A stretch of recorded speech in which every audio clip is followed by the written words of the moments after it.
In the current year, there's a lot of insanely advanced technology that devs can use to create these photorealistic experiences that push the boundaries of visual fidelity. So anyway, here's a game made on the Duke Nukem engine.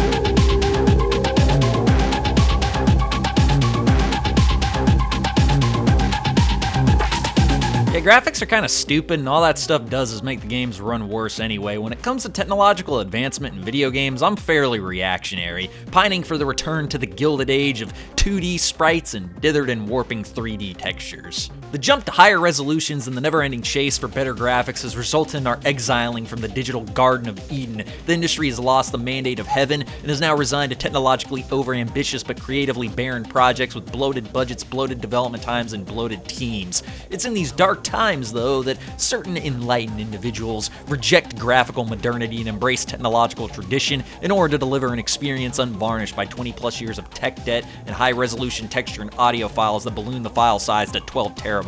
Into the picture enters Ion Fury, a game so based, so red-pilled and keyed out, and whatever other terminally online rhetoric I can co-opt for comedic purposes. A game that is an absolute rejection of the excesses of modern AAA game design and instead favors iteration and small-scale innovation on the gameplay and atmosphere front as opposed to jolting technological accelerationism. Do you like high-res textures, real-time reflections, and dynamic light rays? You are stupid, and you should forsake your sinful ways and instead play a game that looks like it came out in 1996 because it was made using an engine from 1996. If you can't tell, I enjoyed my time with this game a lot, and it got me in the mood to play another boomer shooter from 2019. Oh god, what is this shit? On that topic, in the realm of FPS historiography, the 90s are typically defined as being dominated by two separate but equal holy trinities, consisting of Wolfenstein 3D, Doom, and Quake in the first one, and Duke Nukem 3D, Shadow Warrior, and Blood in the second. For the purposes of this video, the second one is the most relevant, since the uniting factor between those three games is that they all share the same engine, the build engine. This wave of retro-inspired FPS games was kicked off in 2018 and 2019 by a third holy trinity of shooters, those being Dusk,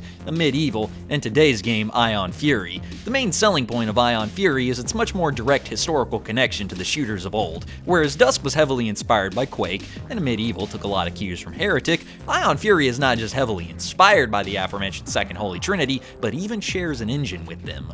That's right, a team of game designers saw all the innumerable advancements made with things like Unreal, Unity, and Source, and they said, fuck all the dumb shit you assholes are doing nowadays. We're going back to two-dimensional sprites and not being able to stack rooms on top of one another like God intended. They're not truly trad-pilled though, since they used eDuke 32, which is a fork of the original that's meant to be a little more advanced. Unlike every other 3D Realms project these days, the production of Ion Fury actually seems to have gone pretty smoothly outside of a brief legal scuffle with Iron Maiden over the original name, and it was released on time in 2019. 3D Realms and on time, that's not a combo of words you see very often. The development of Ion Fury may have been a short one, but the backstory of the concept is not. The game is a prequel to a 2015 top-down shooter called Bombshell, showing the backstory of the main character, a member of the EDF with a robot arm named Shelly Harrison. She doesn't have the robo-arm in this game. It sucks, I take everything back.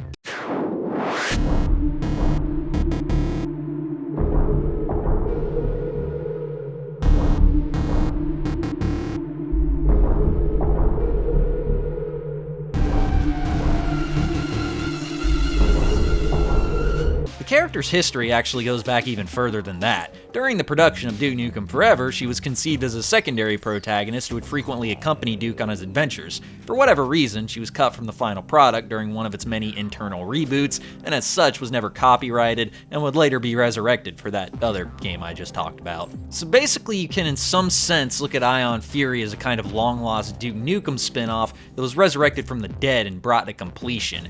And holy mother of all fuck does it hold up to Duke Nukem in terms of quality. This game is seriously badass. A whole package of quality from the gameplay to the weapons, the soundtrack, which I was not expecting to be as good as it was. If this game had come out in the 90s, it probably would be remembered as an all-time classic of the genre, or actually, people probably would have hated it because it set their PCs on fire. Remember when I said earlier that it was made on eDuke 32? Yeah, so basically what that means, and I'm not a techie guy, so don't get mad at me if I fuck this explanation up, but what that basically means is that it was made on a more upgraded version of the original engine, Basically, the source code for Duke Nukem got released a while back because game companies were cool in those days, so over the past couple of decades, people have been fucking around with the engine and making upgrades for it, with eDuke 32 being to Duke Nukem and the build engine in general, what GZ Doom is to Doom, or what Dark Places is to Quake.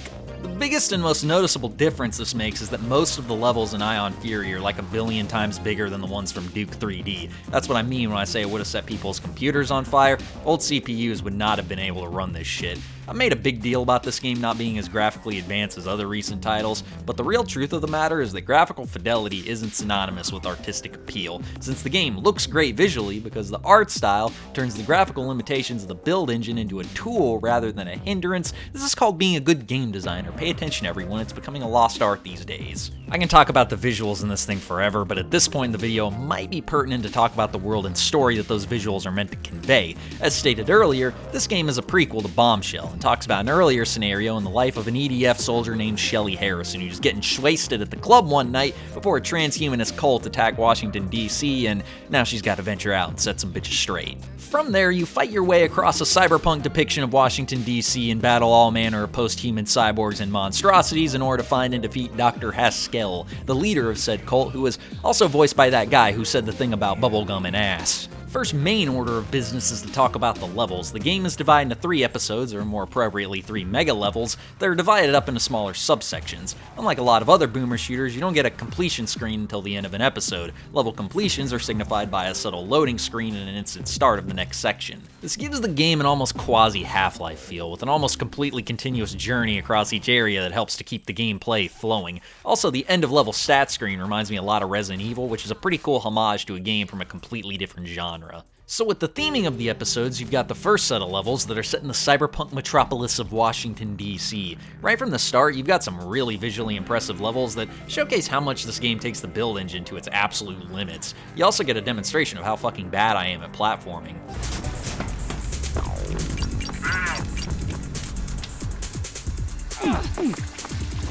Overall, the urban setting of these levels kind of mirrors the Los Angeles setting of Duke 3D's first episode, though they're significantly more complex and obviously more sci-fi infused. The enemy roster in this game largely consists of the members of a cybernetic cult who have different ranks and weapons that they use to try and murk you. In addition to the semi-human enemies are the not-so-human enemies, the mutagenically altered subjects of Haskell's less-than-scrupulous experiments on the human form. The most common of these types are these little spider skulls that everyone bitched about when this game first came out.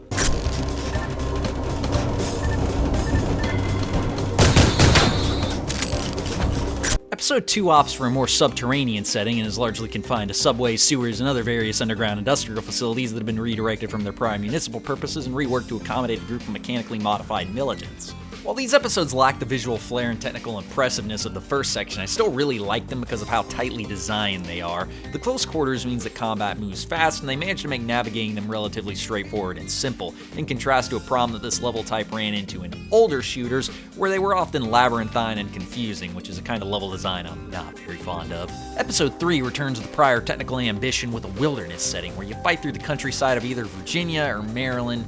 Probably Virginia, because I don't think Maryland will have this much greenery 50 years later, in order to make your way to Haskell's mansion and secret laboratory. This section has the most visual variety to it, since the woodland backdrop gradually gives way to the cold and utilitarian interiors of Haskell's lair. In terms of layout, everything here is really good too, though the level where you have to jump across pools of acid wasn't exactly my favorite. We talked about the levels, we talked about the enemies, but we haven't talked about the guns yet, have we? I'm not going to do the thing I normally talk about in shooters where I go over every individual gun, because if I'm going to be honest, that shit's really boring to write and really boring to watch, so I'll just say that my favorite weapons were the shotgun and roller bombs. The shotgun is pretty obvious and is almost always my go-to weapon in most boomer shooters, or really just shooters in general. It's really the perfect weapon for the genre, emphasizing the need for precision due to the delay between shots demanding that you be accurate with your shots, but also rewarding you with near-instant kills on most enemies. It's kinda crazy that despite tracing its lineage as the genre workhorse all the way back to Doom, it almost got removed from that game because they thought non-rapid-fire weapons were too normal and boring. Kinda crazy to think about how different the genre might be if Sandy Peterson hadn't been there to set them straight. It It also doubles as a grenade launcher, which initially didn't get that much usage from me since ammo for it was kinda rare, but the further you get into them, the more you get, so it got a lot more mileage in the final few levels, especially when the enemies started getting tougher. The roller bombs are kinda like the dynamite bundles from Blood, but more universal since they home in on enemies and the explosive radius is a little bit smaller. They also have a secondary that makes a bigger boom, but takes away the homing ability and turns them into just regular grenades. All in all, I really enjoyed Ion Fury and had a hell of a time being transported back to a much simpler time in the video game industry where fun was the #1 prerogative over infinite monetary growth, and the idea was to earn players money by making a game that was actually good instead of just trying to trick people into thinking it's good but they're actually miserable the whole fucking time they're playing it. There's an expansion called Aftershock, but I don't normally do DLCs for these videos, so I didn't fuck with it, but I'll get to it on my own time at some point, probably before I do the sequel. Oh yeah, Phantom Fury. Let's talk real quick about that. I'm saving my rant on 3D Realms for the next standard video I do, but I'll say that I think the whole situation surrounding Phantom Fury is depressing. I was really excited for it, and the trailer was awesome if you didn't notice all the fucked up visual bugs anyway. I really liked what it seemed like it was representing though, a game that mimicked AAA production quality and design sensibilities, but with the emphasis placed on tight gameplay and creative experience, rather than obscenely advanced graphics and overly expensive and complicated technology. It looked really good, like it was shaping up to be the Duke Nukem 3D we never got, but instead it apparently ended up being more like the one we did get. I haven't played it yet to be fair, but from what I've seen and heard, it seems pretty bleak, especially with the Slipgate response to people not liking it. I mean, they shit-talk Zlim Bratsky, and he's like the chillest guy in the boomer shooter scene. That's like bitching at Big Bird. What's your problem? I don't know, man. I hope this series still has life, but 3D Realms really need to get their shit together, like I said. I'll save that rant for the next video. Confining things to this game, though, like I said, this shit was quality, and if you're into boomer shooters, then you probably played it at this point, but in the off chance that you haven't, I'd get on that immediately. Now, if you'll excuse me, I'm going to start working on my manifesto about how the 7th console generation and its consequences have been a disaster for the gaming industry.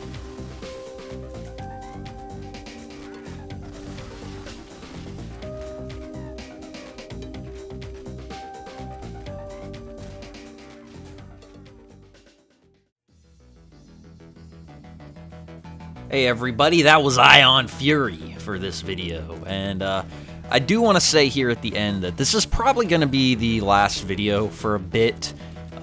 There's going to be a bit of a gap. My output is going to slow down here because of real life stuff. I'm getting a new job that's going to require a lot more of my time, so I'm not going to have as much time to work on these videos, so it's going to slow down, but I am going to make them kind of to make up for the wait, more like a higher production value, so hopefully that works out and makes them good. But I appreciate y'all for watching these videos and this one in particular, and don't forget to like, comment, subscribe, all the standard YouTube outro stuff that I say at the end of every one of these videos. And also a big thank you to the patrons over on Patreon: Spec Teams 1 Slingshots, Zorio, the Gazer Patron, Lev, and Blue Yutsu, as well as the members here on YouTube, Saiga and Brigador24. Really appreciate y'all, and other than that, I'll see y'all in the next video. Goodbye.